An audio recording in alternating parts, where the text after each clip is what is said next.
सरकार ने जब तगड़े एक्शन लिए तो देश के कई राज्यों ने योगी मॉडल अपनाना शुरू किया। लेकिन आप हैरान हो जाएंगे ये सुनकर कि पाकिस्तान भी अब योगी मॉडल पर चल रहा है। पाकिस्तान में कुछ ऐसा हो रहा है जो ऐतिहासिक है, क्योंकि इस मुस्लिम देश के कई शहर अब हिंदू देवी देवताओं के नाम पर होंगे। लाहौर शहर में अब पुराने हिंदू और सिख दौर के नाम फिर से वापस लाए जा रहे हैं। जी हां, जिन इलाकों के नाम सालों पहले बदल दिए गए थे, अब उन्हें फिर से पुराने नाम दिए जा रहे हैं। जैसे इस्लामपुर को कृष्णनगर और बाबरी चौक को जैन मंदिर चौक बनाया जा रहा है। आखिर पाकिस्तान ऐसा क्यों कर रहा है और इसके पीछे नवाज शरीफ का क्या प्लान है? देखिए हमारी खास रिपोर्ट।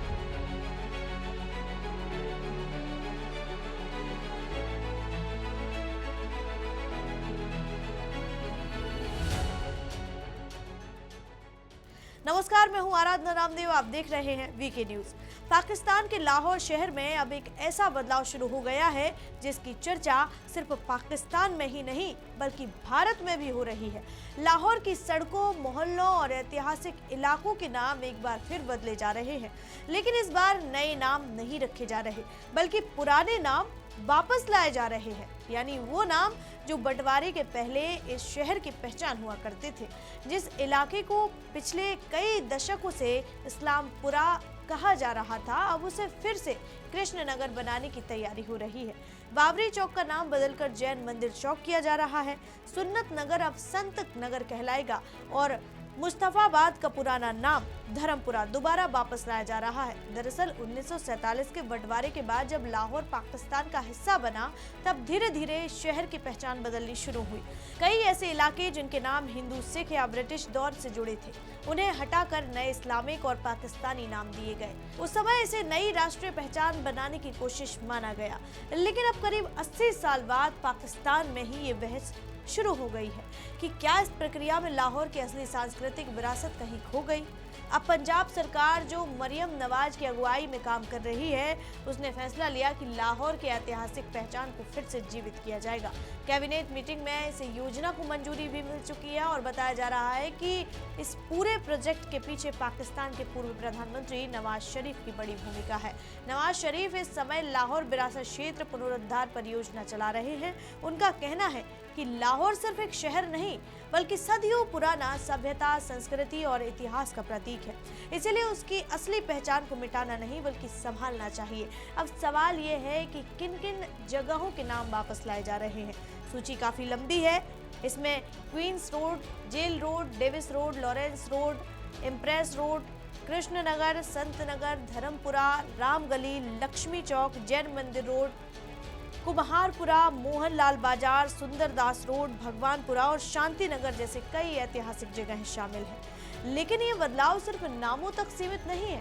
पाकिस्तान सरकार अब उन पुरानी सांस्कृतिक जगहों को भी दोबारा जिंदा करना चाहती है जो कभी लाहौर की पहचान हुआ करती थी। इसी योजना के तहत नवाज शरीफ ने मिंटो पार्क में 3 क्रिकेट मैदान और एक ऐतिहासिक कुश्ती अखाड़ा फिर से बनाने का प्रस्ताव रखा है। आपको जानकर हैरानी होगी कि एक समय मिंटो पार्क सिर्फ घूमने की जगह नहीं था बल्कि खेल और सांस्कृतिक गतिविधियों का बड़ा केंद्र हुआ करता था। यहीं पर पुराने क्रिकेट क्लब मौजूद थे जहां पाकिस्तान के महान बल्लेबाज इंजमाम उल हक जैसे खिलाड़ी ट्रेनिंग लेते थे। और सिर्फ पाकिस्तान ही नहीं, भारत के दिग्गज क्रिकेटर लाला अमरनाथ का भी इस जगह से गहरा रिश्ता रहा है। बंटवारे से पहले वे इसी क्लब से जुड़े थे। यहाँ तक कि 1978 में जब वे लाहौर गए तो उन्होंने सबसे पहले अपने पुराने क्रिकेट क्लब को देखने की इच्छा जताई थी। मिंटो पार्क सिर्फ क्रिकेट के लिए नहीं मशहूर है बल्कि यहाँ कभी कुश्ती के बड़े मुकाबले भी हुआ करते थे। गामा पहलवान, गूंगा पहलवान जैसे दिग्गज पहलवान इसी अखाड़े में उतरा करते थे और हजारों लोग उनकी कुश्ती देखने पहुंचते थे। और सिर्फ खेल नहीं, बंटवारे के पहले यहाँ हिंदू समुदाय बड़े उत्साह के साथ दशहरा भी मनाता था। यानी लाहौर कभी कई संस्कृतियों और परंपराओं का संगम हुआ करता था। आज करीब 80 साल बाद पाकिस्तान खुद ये स्वीकार करता दिखाई दे रहा है कि लाहौर की मूल पहचान कहीं न कहीं समय के साथ धुंधली हो गई थी और अब उसे दोबारा वापस लाने की कोशिश की जा रही है। हालांकि ये कदम कितना सफल होगा क्या लोग पुराने नामों को दोबारा अपनाएंगे और क्या इससे इतिहास के जख्म भर पाएंगे? इसका जवाब आने वाला समय ही देगा। लेकिन एक बात जरूर साबित होती है, इतिहास को पूरी तरह से मिटाना आसान नहीं होता, क्योंकि समय चाहे कितना भी बदल जाए, अतीत अपनी कोई ना कोई निशानी छोड़ ही जाता है। फिलहाल इस रिपोर्ट में इतना ही। ऐसे ही तमाम खबरों के लिए देखते रहिए वीके न्यूज। वीके न्यूज, राष्ट्र के नाम।